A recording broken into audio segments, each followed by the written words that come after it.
Hello students, last lecture में हमने iota के बारे में कुछ क्वेश्चन डिस्कस किया। 3-4 क्वेश्चन जो कि बहुत ही अच्छे क्वेश्चन थे। अब आइए अब कॉम्प्लेक्स नंबर हम स्टार्ट करते हैं कि कॉम्प्लेक्स नंबर क्या होता है। हमने स्टार्टिंग इंट्रोडक्शन में कुछ बताया भी है। कॉम्प्लेक्स नंबर, ठीक है। कॉम्प्लेक्स नंबर होता क्या है, हमने आपको बताया है कि द कॉम्बिनेशन ऑफ रियल, हमने क्या बताया है, the combination of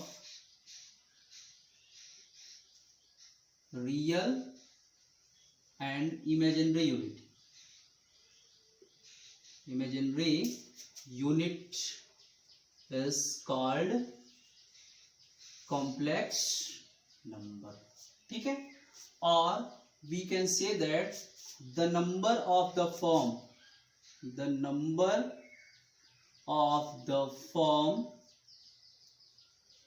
z is equal to a plus iota b is called complex number, ठीक है। z is equal to a plus iota b is called complex number, ठीक। इसको z से denote करते हैं, and the set of complex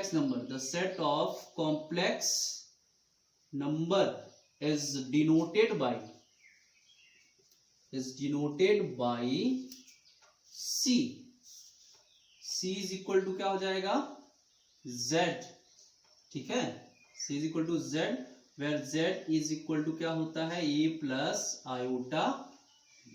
ये होता है आपका c, जो होता है कॉम्प्लेक्स नंबर का सेट होता है, ठीक। और z क्या होता है, किसी पर्टिकुलर कॉम्प्लेक्स नंबर को डिनोट करता है, ठीक है। अब यहां पे कुछ चीजें होती हैं। Here a is called real part of z, ठीक है। That is real of z is equal to लिख सकते हैं a, okay. And b is called imaginary part of z, that is we can write imaginary of z is equal to b। ये चीज आप ध्यान देंगे, ठीक है। यानी कोई भी नंबर जो हो z is equal to a plus i b के फॉर्म का हो तो उसे हम क्या कहेंगे, कॉम्प्लेक्स नंबर कहेंगे, ठीक है। जिसमें z से इसको कॉम्प्लेक्स नंबर को डिनोट करेंगे। कॉम्प्लेक्स नंबर के सेट को हम लोग c से डिनोट करेंगे, ठीक है। Set of complex number is denoted by c, that is c equal to z, where z equal to a plus iota b, ठीक। अब यहाँ पे a क्या होता है, रियल पार्ट होता है, और b इमेजिनरी पार्ट होता है। डायरेक्टली इसको लिखते हैं real re of z is equal to a, imaginary im of z is equal to b। Clear है। अब आगे देखते हैं कुछ चीजें।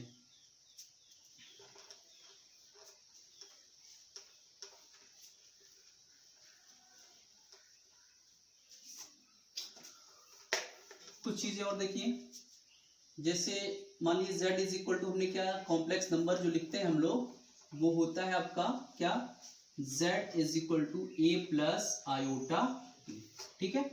इसमें होता है एक प्योरली रियल नंबर, किसको बोलेंगे, ठीक है, प्योरली रियल नंबर, ठीक। तो if imaginary of z is equal to 0, यानी इस z का इमेजिनरी क्या है, b, that is b is equal to 0, then it is purely real number, ठीक है। प्योरली रियल कब कहेंगे, उस कॉम्प्लेक्स नंबर को प्योरली रियल नंबर कहेंगे जिसका इमेजिनरी पार्ट क्या होगा, 0। फॉर एग्जांपल की बात कर लें तो एग्जांपल में मैं क्या लिख दूं, z is equal to 3, z is equal to 5, z is equal to 10। इसमें आयोटा का कोफिशिएंट क्या है, 0। जब आयोटा का कोफिशिएंट 0 होगा तो उसको हम लोग क्या बोलेंगे, प्योरली रियल नंबर कहेंगे। Clear. Second, purely imaginary, purely imaginary number.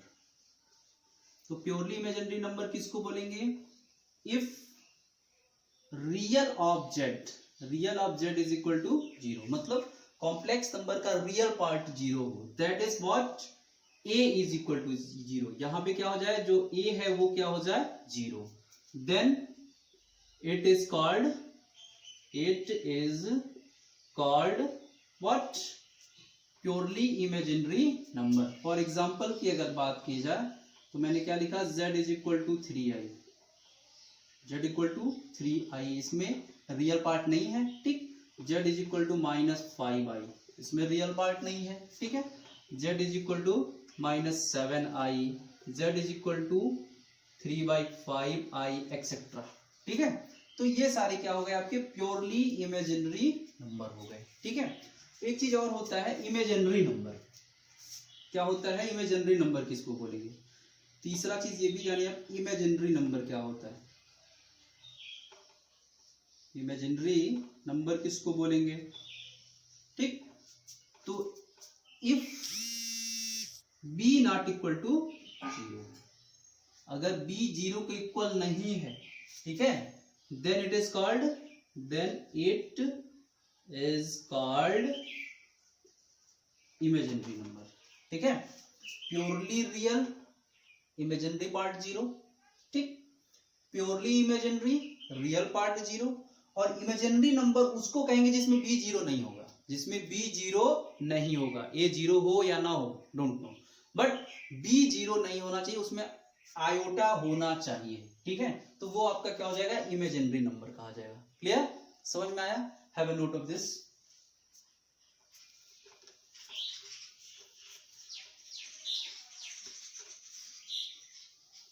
अब आप लोग बताइए कि व्हाट इज जीरो, जीरो क्या है, ठीक है। जीरो क्या है, प्योरली इमेजिनरी है कि प्योरली रियल है, ऑप्शन में लिख रहा हूं, purely imaginary, second one is purely real, third one is imaginary number, and fourth one is both first and second, ठीक है। जीरो क्या है, ठीक। आप लोग थोड़ा सा सोचिए और बताइए। देखिए क्या है, जीरो को हम लोग लिख सकते हैं 0 इक्वल टू 0 प्लस 0 आई, लिख सकते हैं 0 इक्वल टू 0 प्लस 0 आई लिख सकते हैं। अब यहाँ पे देखो रियल पार्ट 0, मतलब प्योरली इमेजिनरी हो गया, ठीक। यहाँ पर देखो इमेजिनरी पार्ट भी 0, तो प्योरली रियल भी हो गया। क्लियर, बट इमेजिनरी नंबर नहीं है, क्यों? क्योंकि इमेजिनरी नंबर में मैंने बताया है b 0 नहीं होना चाहिए, ठीक है, b 0 नहीं होना चाहिए। तो b 0 नहीं होना चाहिए, इसलिए ये तो है नहीं, तो अपने मतलब ये भी हो गया, ये भी हो गया, तो हमारा option number 4 is the right answer. Both first and second दोनों ये क्या होंगे, रियल भी होता है प्योरली, और प्योरली इमेजिनरी भी होता है 0। Is it clear? Have a note of this.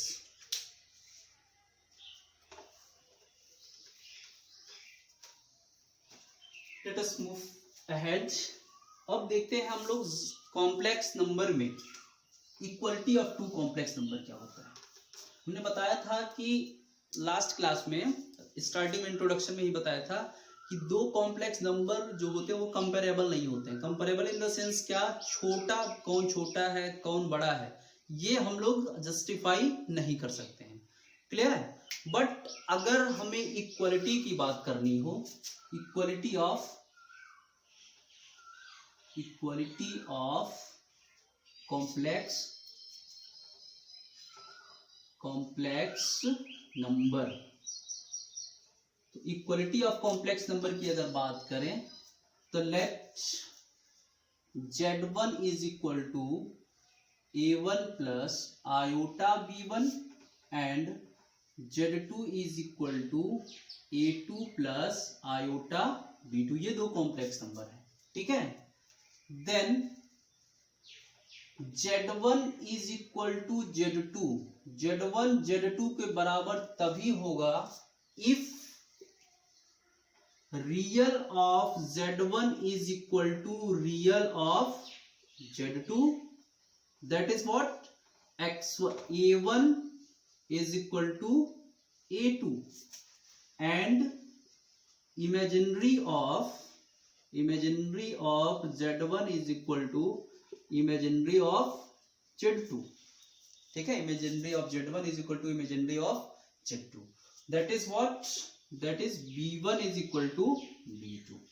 ठीक है, बहुत सिंपल सा कॉन्सेप्ट है।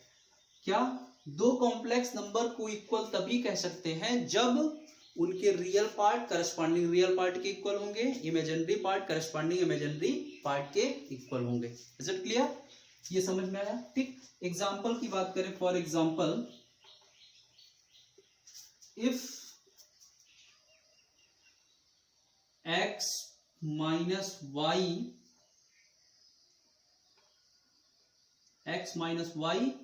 Plus 2x plus y iota is equal to 3 minus 5 iota, then find the value of x and y, find the value of x and y। Clear है? ये question है, आप लोग ट्राई करिए सॉल्व करने का। देखिए दिया कि इफ x minus y plus 2x plus y equal iota is equal to 3 minus 5 iota, then find the value of x and y। ठीक है, देखिए कैसे सॉल्व करना है। हमने क्या बताया है कि ये दो कॉम्प्लेक्स नंबर है, एक ये है और एक ये है, दोनों एक दूसरे के इक्वल है, तो हमें x y की वैल्यू निकालनी। तो ये दोनों इक्वल तभी होंगे जब रियल पार्ट के इक्वल होगा और इमेजिनरी पार्ट के इक्वल होगा।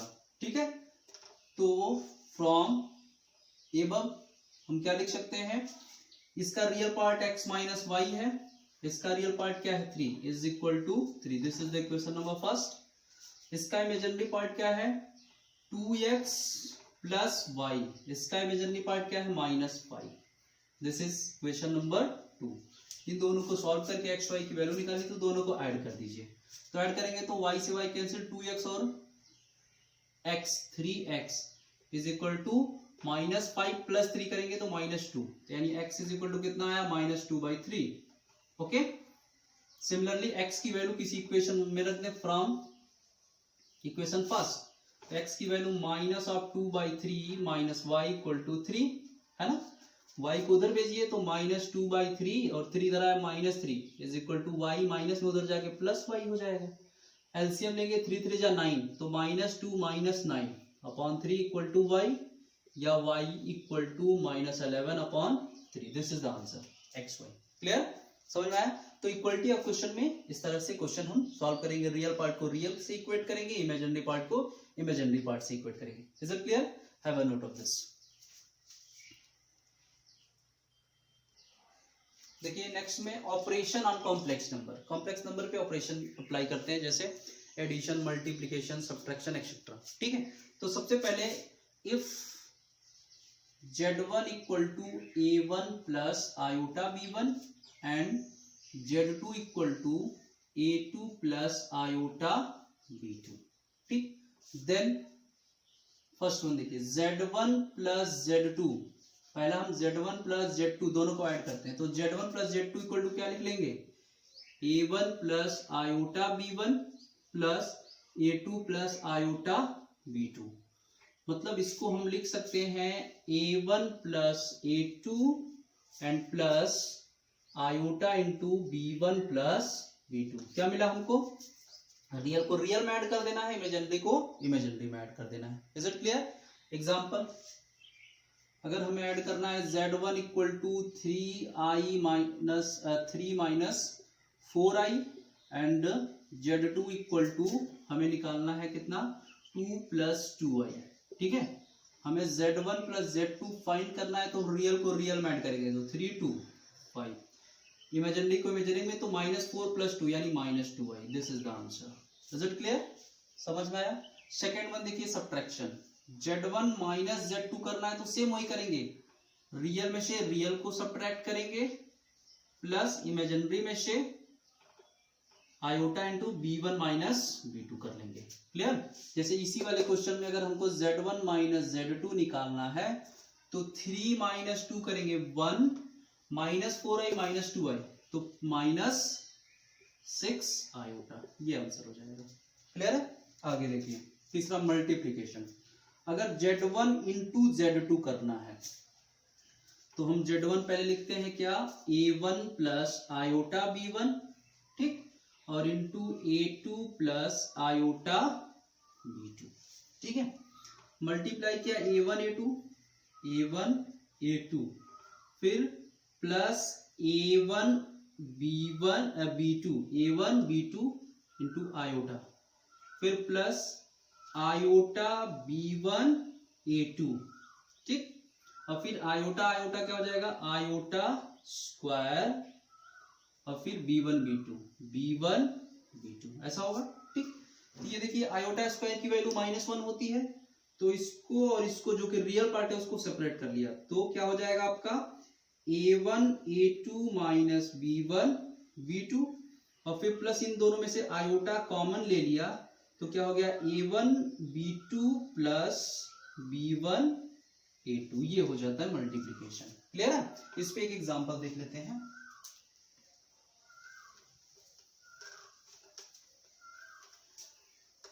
इस पर एग्जांपल देखने का मतलब जैसे दिया हुआ है Z1 is equal to 2 minus 3 iota and Z2 equal to 1 plus 2 iota. हमें मल्टीप्लाई करना है Z1 इंटू Z2, तो इसको सिंपली भी हम कर सकते हैं, या तो हमें क्या करना है, यहाँ देखिए A1 A2 मतलब रियल का रियल में मल्टीप्लाई, 2 1 जा 2 माइनस 3 2 जा 6, तो माइनस माइनस का मल्टीप्लाई माइनस, और माइनस पहले से है तो प्लस 6 हो जाएगा। समझ में आया? यहाँ से A1 A2 minus B1 B2, तो A1 A2 करेंगे तो 2 1 जा 2 और माइनस 3 2 जा माइनस 6, और माइनस यहाँ पे करना होता है तो प्लस 6 हो गया, ठीक। और फिर प्लस आयोटा इंटू क्या करना है A1 B2, तो 2 इंटू 2 A1 B2 2 इंटू 2 4, और फिर प्लस B2 A1, तो 3 1 जा 3 तो माइनस 3 हो जाएगा, क्योंकि प्लस है और माइनस आएगा तो माइनस 3, यानी आंसर कितना आ जाएगा 2 6 8 और प्लस आयोटा, ये आंसर आ जाएगा। क्लियर? ये शॉर्ट ट्रिक्स अगर ये आपको याद है तो आप यहाँ से आसानी से कर सकते हैं 2 लाइन में, ठीक है। अदरवाइज चाहे तो ये मल्टीप्लाई कर लीजिए आप अगर आपको नहीं याद है। क्लियर? लास्ट ऑप्शन देखते हैं, लास्ट ऑपरेशन डिवीजन, फोर्थ में डिवीजन Z1 अपॉन Z2, ठीक है। Z1 अपॉन Z2 निकालने के लिए A1 plus iota B1 upon A2 plus iota B2, ये है, ठीक। इसमें हम करते क्या है, ये तो बेसिकली डिवीजन यही है, लेकिन इसको थोड़ा सिंप्लीफाई करते हैं, फर्दर सिंप्लीफाई करते हैं। सिंप्लीफाई कैसे करेंगे, हम न्यूमरेटर को रियल बना देंगे, न्यूमरेटर को क्या करेंगे, रियल बनाएंगे। तो रियल बनाने के लिए इसका रैशनलाइजेशन कर दिए, ठीक है। आगे हम पढ़ेंगे कंजुगेट, तो कंजुगेट से मल्टीप्लाई कर देना, ठीक है। तो हम क्या करेंगे, A1 क्या है A2 प्लस आई B2 अपॉन A2 प्लस है ना, तो माइनस से मल्टीप्लाई करिए, यहाँ प्लस है तो माइनस से मल्टीप्लाई कीजिए, ठीक है। तो A2 माइनस आयोटा B2, तो ऊपर मल्टीप्लाई करेंगे तो आपके पास क्या मिलेगा, A1 A2 फिर माइनस A1 आयोटा B2, ठीक, और फिर प्लस आयोटा B1 A2, और फिर minus iota square B1 B2 upon नीचे क्या हो जाएगा, A minus B A plus B, तो हो जाएगा A2 स्क्वायर माइनस आई स्क्वायर B2 स्क्वायर होगा। ये देखो A1 A2 plus B1 B2, A1 A2, ये आई स्क्वायर की वैल्यू -1 होती है, माइनस माइनस क्या हो जाएगा plus B1 B2, A1 A2 plus B1 B2 upon, और फिर माइनस दोनों में से हम इसमें से हम क्या करते हैं, माइनस कॉमन ले लेते हैं, ठीक है। तो अगर माइनस कॉमन लेंगे तो क्या मिलेगा आपके पास, A1 B2 माइनस आयोटा भी कॉमन लेंगे तो माइनस B1 A2 और इंटू आयोटा अपॉन क्या हो जाएगा, A2 square plus B2 square, A2 square plus B2 square. तो ये डिवीजन होता है Z1/Z2।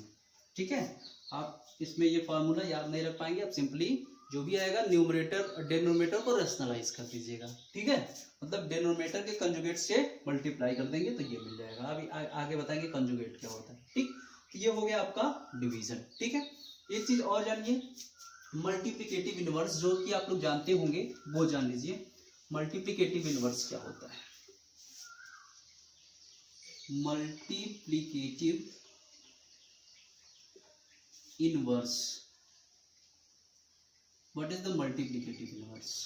सिंपल सी बात है, मल्टीप्लिकेटिव इनवर्स, एडिटिव इनवर्स ये सब आप पढ़े होंगे। ठीक है, मल्टीप्लिकेटिव इनवर्स का क्या मतलब, अगर z कोई कॉम्प्लेक्स नंबर है तो इसमें किससे मल्टीप्लाई करें कि 1 आ जाए, 1/z से। ठीक है, आंसर कितना आएगा 1। तो the multiplicative inverse, multiplicative inverse of z is 1/z। ठीक है, multiplicative inverse of z is 1/z। z का मल्टीप्लिकेटिव 1/z होता है। इस पे क्वेश्चन देख लेते हैं। ठीक है, क्वेश्चन ये है कि find the multiplicative inverse of, question ये दिया हुआ है कि find the multiplicative inverse of z is equal to 2 - 3 iota. ठीक है, तो इसका मल्टीप्लिकेटिव इनवर्स, तो मल्टीप्लिकेटिव इनवर्स क्या हो जाएगा 1/z, मतलब 1/2 - आयोटा, 2 - 3 आयोटा। ठीक, ये हो गया। इसको थोड़ा सा सिंप्लीफाई करो, तो सिंप्लीफाई मतलब इसका कंजुगेट से मल्टीप्लाई करो, 2 + 3i, 2 + 3i। ठीक, तो ऊपर वही हो जाएगा 2 + 3 आयोटा, नीचे कितना हो जाएगा 2 × 2 = 4, a - b a + b, और 3 × 3 = 9, 3 × 3 = 9। ठीक है, तो कितना मिलेगा आपको 9 आयोटा स्क्वायर माइनस में। ठीक, तो ये कितना हो जाएगा आपका 2 + 3 आयोटा अपॉन माइनस आई स्क्वायर की वैल्यू +1 होती है। ठीक है, तो हो जाएगा आपका 4 + 9 दैट इज 13। तो इसको हम लिखेंगे 2 + 3 आयोटा अपॉन 13, या इसको लिखेंगे 2/13 + 3/13 आयोटा। ठीक है, थोड़ा सा ध्यान दीजिए, एक चीज ध्यान देना है कि ये क्या है एक्चुअल में, ये 2 का स्क्वायर मतलब a का स्क्वायर है, ये b का। अगर देखें तो अगर z इज इक्वल टू क्या है आपका a + ib है, तो 1/z इज इक्वल टू क्या हो जाएगा आपका 1/z इज इक्वल टू हो जाएगा व्हाट 1/a + आयोटा b होगा। ठीक, ए अब यहाँ पे प्लस है तो माइनस से आप मल्टीप्लाई करेंगे, जो भी साइन उसके माइनस से मल्टीप्लाई करेंगे, तो माइनस से मल्टीप्लाई करेंगे तो मतलब a - आयोटा b से ऊपर नीचे आपने क्या किया मल्टीप्लाई किया, तो ऊपर हो जाएगा a - आयोटा b अपॉन नीचे क्या हो जाएगा a² + b²। ठीक है, a² + b² 1/z is equal. ठीक है, ये चीज है। अब ये a - आयोटा b, अब ये चीज लाइए मैं थोड़ा सा आपको डिस्कस करके बता देता हूँ। कंजुगेट क्या होता है, कंजुगेट ऑफ z। ठीक है, तो z का कंजुगेट क्या होता है, replacing the sign of imaginary portion. Imaginary portion के साइन को चेंज कर देना ही उसका कंजुगेट कहलाता है। जैसे z इज इक्वल टू दिया है a + आयोटा b, तो इसके कंजुगेट जो होंगे वो उसको z बार से रिप्रेजेंट करेंगे और लिखेंगे क्या a - आयोटा b, मतलब इमेजिनरी का साइन चेंज कर देना होता है। ठीक है, तो ये देखो ऊपर क्या था अपना कॉम्प्लेक्स नंबर क्या था a + ib था, और यहाँ क्या a - ib, मतलब इसको हम लोग क्या लिख सकते हैं z बार, इसको क्या लिख सकते हैं z बार अपॉन क्या a² + b², z bar upon a² + b²। ये इसका कंजुगेट निकालने का तरीका, मल्टीप्लिकेटिव इनवर्स निकालने का तरीका है। क्लियर है इतना आपको? ये अगले लेक्चर में हम लोग इस पे बेस कुछ प्रॉब्लम सॉल्व करेंगे। ठीक है, थैंक यू।